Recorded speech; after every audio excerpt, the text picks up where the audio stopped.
Assalamualaikum warahmatullahi wabarakatuh. Hari ini sebelum memulai presentasinya, izinkan saya memperkenalkan diri. Nama saya Intan Permatasari dari kelas 443I01 dengan NIM 4420815. Nah, sebelum masuk dalam pembahasan, ada satu kutipan dari seorang idol Korea yang saya suka banget. Beliau bilang begini, dunia setelah kita menjadi dewasa itu jauh lebih menyenangkan dari apa yang kita bayangkan. Jadi jangan takut, kita bisa melewatinya. Itu yang Kim Do-young bilang di salah satu siaran live-nya beberapa waktu lalu. Nah, pertanyaannya, kalau saya harus tinggal di tempat baru yang mana jauh dari kampung halaman dengan kondisi, kebiasaan, perilaku, watak, dan sikap yang sangat kontras dengan saya, apa yang harus saya lakukan?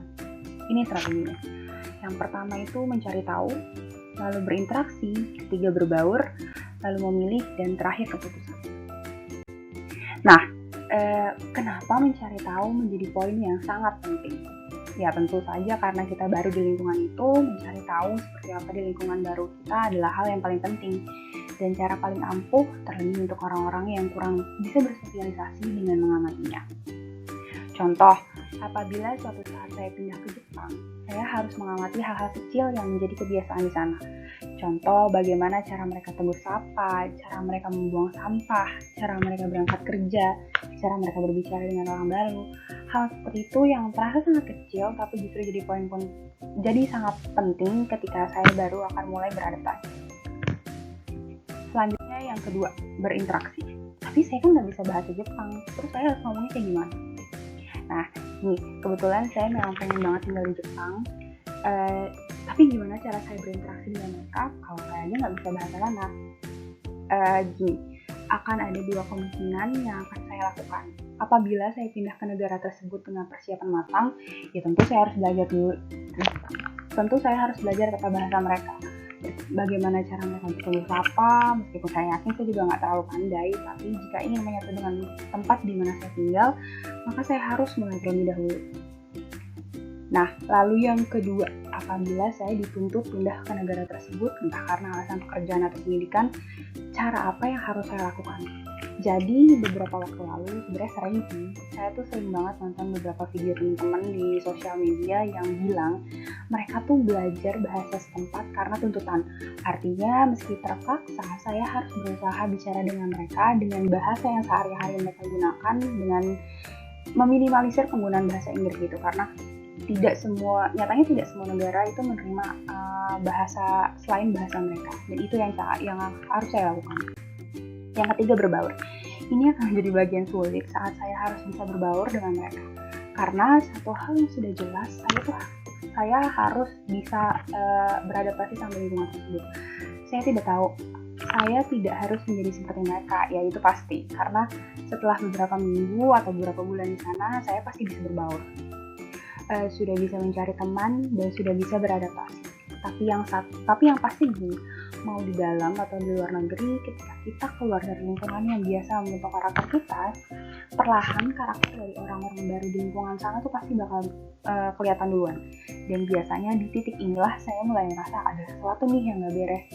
Bukan mau menyamaratakan mereka, tapi kadang karena perbedaan tradisi dari negara tempat tinggal sebelumnya, gak jarang bikin saya mikir kayak, mereka kenapa ya kayak gini, atau kenapa mereka bisa seperti itu ya?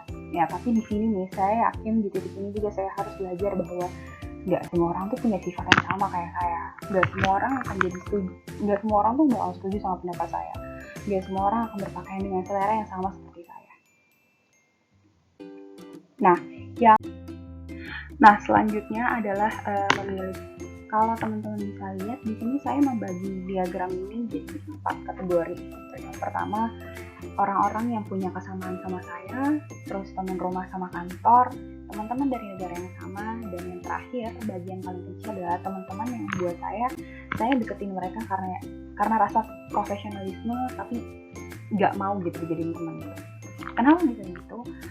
Karena menurut saya ini, ketika saya tinggal di negara lain, di tempat yang nggak pernah saya datengin, saya ketemu sama teman baru, saya ketemu sama lingkungan teman baru, orang pertama yang harus saya deketin adalah mereka yang punya kesamaan sama saya gitu. Itu pasti gitu, karena ketika kita udah punya satu kesamaan sama orang, kita tuh akan lebih cepat gitu berbaur sama mereka. Kenapa saya menempatkan ini lebih setingkat lebih tinggi dibanding teman-teman yang satu negara sama saya. Alasannya karena ini.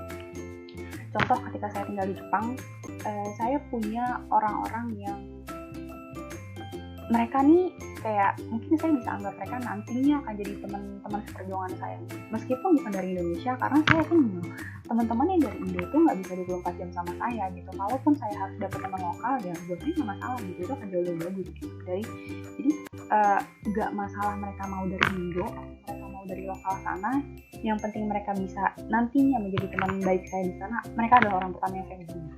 Nah, yang kedua adalah teman dari negara yang sama.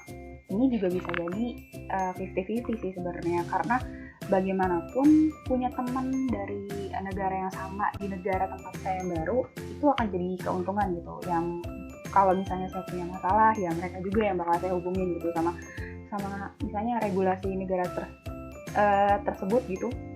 Teman-teman dari Indo ya orang-orang yang saya hubungin ya mereka juga gitu.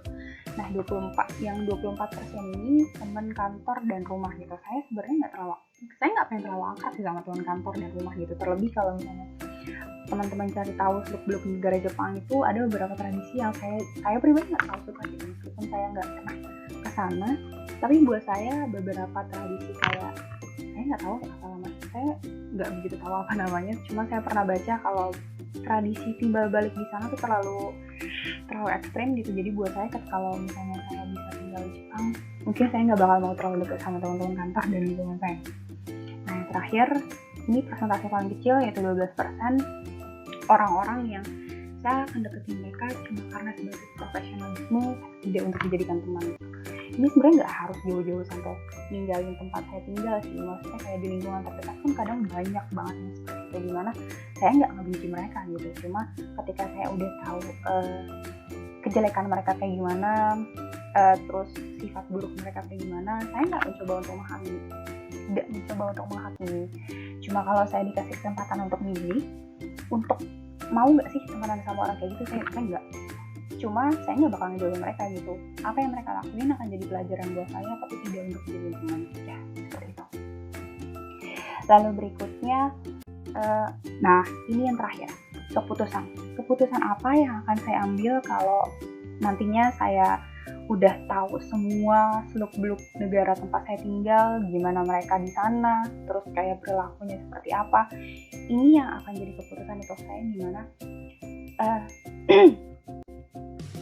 akhirnya saya bisa, pasti saya mikir deh, dimanapun saya tinggal, dengan siapa saya berteman, orang lain tetap gak akan bisa bawa pengaruh besar dari hidup saya. Bukannya sebenarnya mungkin kalau saya ngomong kayak gini bakal dibilang terlalu antisosial atau terlalu egois, karena sebenarnya gini, saya tuh menghargai setiap perbedaan yang ada. Tapi perbedaan yang ada itu ya mereka nggak harus merubah siapa saya gitu. Jadi dimanapun saya tinggal, saya akan tetap menghargai tradisi yang ada, tetap menghargai ciri khas dari negara tersebut, dari tempat tersebut gitu. Cuma saya akan berusaha untuk berbaur, tapi kalau merubah diri saya 100% dengan mengikuti watak-watak mereka itu enggak. Karena kalaupun nantinya apa yang saya lakuin itu dikomplain sama orang, ya omongan mereka akan saya ambil gitu. Enggak, karena buat saya gini, enggak semua omongan dari mereka tuh terlalu berpengaruh gitu. Saya akan terima semua omongannya, tapi tidak untuk diambil mentah-mentah gitu. Saya tetap harus memilah mana yang baik untuk diri saya dan tidak. Itu sih yang akan saya lakukan. Nah, mungkin sekian presentasi dari saya, kurang lebihnya mohon maaf. Wassalamualaikum warahmatullahi wabarakatuh.